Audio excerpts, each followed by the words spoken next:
ସମସ୍ତଙ୍କୁ ପ୍ରେଜ୍ ଦି ଲର୍ଡ।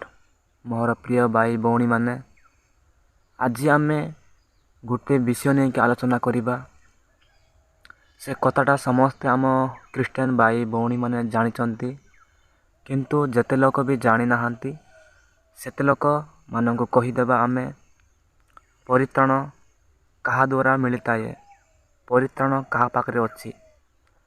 ପରିତ୍ରାଣ ନାମ କିଏ କହିଅଛି?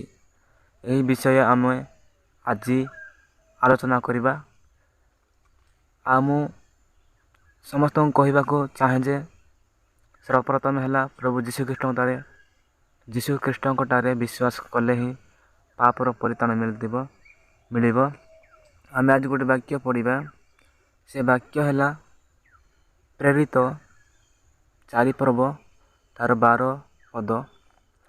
ତାହାଙ୍କ ଛଡ଼ା ଆଉ କାହାଠାରେ ପରିତ୍ରାଣ ନାହିଁ, କାରଣ ଯାହାଙ୍କ ଦ୍ୱାରା ଆମମାନଙ୍କୁ ପରିତ୍ରାଣ ପାଇବାକୁ ହେବ, ଆକାଶ ତଳେ ମନୁଷ୍ୟମାନଙ୍କ ମଧ୍ୟରେ ଆଉ କୌଣସି ନାମ ଦିଆଯାଇ ନାହିଁ।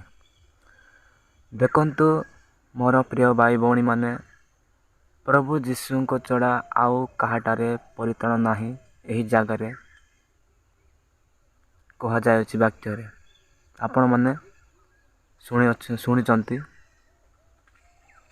ଆଉ ଯେତେ ବି ଲୋକ ଭାବୁଛନ୍ତି ଆମେ ପ୍ରଭୁ ଯୀଶୁଙ୍କ ଛଡ଼ା ଆଉ କାହାଠାରେ ମଧ୍ୟ ପରିତ୍ରାଣ ପାଇପାରିବୁ ବୋଲି କହୁଛନ୍ତି, କିନ୍ତୁ ସେମାନେ ଜାଣିବା ଦରକାର ପ୍ରଭୁ ଯୀଶୁଖ୍ରୀଷ୍ଟ ହିଁ ଏକମାତ୍ର ଉଦ୍ଧାରକର୍ତ୍ତା, ଏକମାତ୍ର ଆମର ସୃଷ୍ଟିକର୍ତ୍ତା ଅଟନ୍ତି।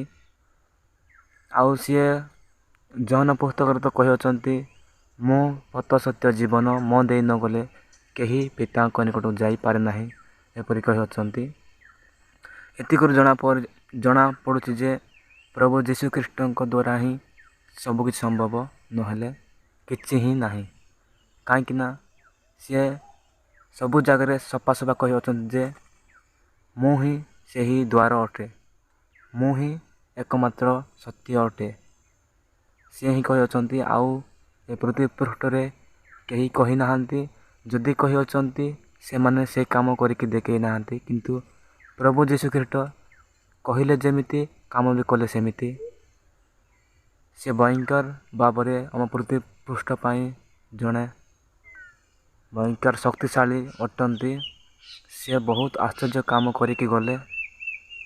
ସେ ବିଷୟ ଜାଣିବା ପାଇଁ ଆପଣମାନେ ଅନଲାଇନ୍ରେ ବାକ୍ୟ ମିଳିବ, ବାଇବେଲ ମିଳିବ, ଆଉ ୟୁଟ୍ୟୁବରେ ସବୁ ଜାଗାରେ ଆପଣଙ୍କୁ ବାକ୍ୟ ମିଳିବ। ଆପଣ ବାଇବେଲ ପଢ଼ିପାରିବେ। ମୋର ଭାଇ ଭଉଣୀମାନେ, ଯଦି ଭିଡ଼ିଓ ଭଲ ଲାଗିଥିଲେ ଲାଇକ୍ କରନ୍ତୁ, ସେୟାର କରନ୍ତୁ। ସେୟାର କଲେ ଆପଣମାନଙ୍କୁ ମୋ ସାଙ୍ଗରେ ସୁସମାଚାର ପ୍ରଚାର କରୁଛନ୍ତି। ଆଉ କାଲି ମୁଁ ମଧ୍ୟ ନୁହେଁ, ସମସ୍ତଙ୍କ ସାର୍ ପାଷ୍ଟର ଆଜ୍ଞାମାନଙ୍କର ବାକ୍ୟ ସେୟାର କରନ୍ତୁ, ଯାହାରି ଫଳରେ ସମସ୍ତେ ଭାଇ ଭଉଣୀମାନେ ଜାଣିପାରିବେ ଯେ ସତ୍ୟତା କ'ଣ, ସତ୍ୟ କିଏ, ସବୁ ଜାଣିକି ରହିପାରିବେ। ସମସ୍ତଙ୍କୁ ପ୍ରେଜ୍ ଦି ଲର୍ଡ। ଭିଡ଼ିଓକୁ ସେୟାର କରନ୍ତୁ, ସବସ୍କ୍ରାଇବ୍ କରନ୍ତୁ ଚ୍ୟାନେଲରେ ନୂଆ ଆସିଥିଲେ। ରହିଲି ଭାଇମାନେ, ଆଗାମୀ ଭିଡ଼ିଓ ଦେଖା ହେବା। ବାଇ ବାଇ।